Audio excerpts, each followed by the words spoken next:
Water melon తిని ఒక family అంతా చనిపోయింది అంటున్నారు. ఇది సాధ్యమేనా? అసలు అవుతుందా? ఈ రోజు ఒక కేసు చూసాము. ఒక 25 ఇయర్స్ సైక్లింగ్ ఛాంపియన్ సడన్ గా సివియర్ అబ్డామినల్ పెయిన్ తోటి అడ్మిట్ అయ్యాడు.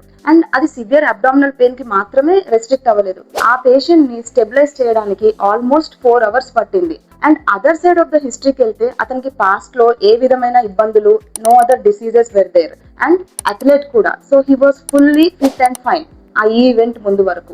సో రీజన్ ఏంటి? డీటెయిల్డ్ హిస్టరీలోకి వెళ్తే ఈ అబ్బాయి ఒక 2 days బ్యాక్ తన స్టోరేజ్ క్లీన్ చేసినప్పుడు యాక్సిడెంటల్ గా ర్యాట్ పాయిజన్ హ్యాండిల్ చేసినట్టు తెలుస్తుంది. అండ్ హ్యాండిల్ చేసిన తర్వాత హ్యాండ్స్ వాష్ చేసుకోకుండానే ఫుడ్ కన్స్యూమ్ చేశాడు. దీని వల్ల ఈ 2 days అబ్డామినల్ పెయిన్ అట్లా వచ్చి సడన్ గా ఈ రోజు వైటల్స్ క్రాష్ అయ్యే సిచ్యువేషన్ లో అడ్మిట్ అయ్యాడు. ఎందుకంటే ర్యాట్ పాయిజన్స్ ఆర్ యాంటీకోయాగులెంట్స్.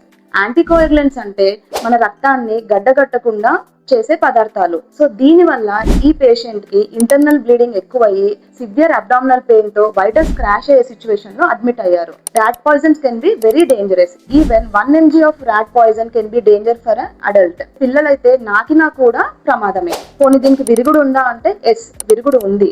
కానీ సరైన టైంలో ఏమాత్రం డౌట్ ఉన్నా వెంటనే మీ దగ్గరలో ఉన్న ఎమర్జెన్సీని అప్రోచ్ అవ్వండి. High dose of vitamin K injection ఇవ్వడం వల్ల దీనికి విరుగుడు అవుతుంది అండ్ ఈజీగా పేషెంట్ బయటకు రావచ్చు. హలో అండి, నేను doctor Soumyasri, senior consultant critical care.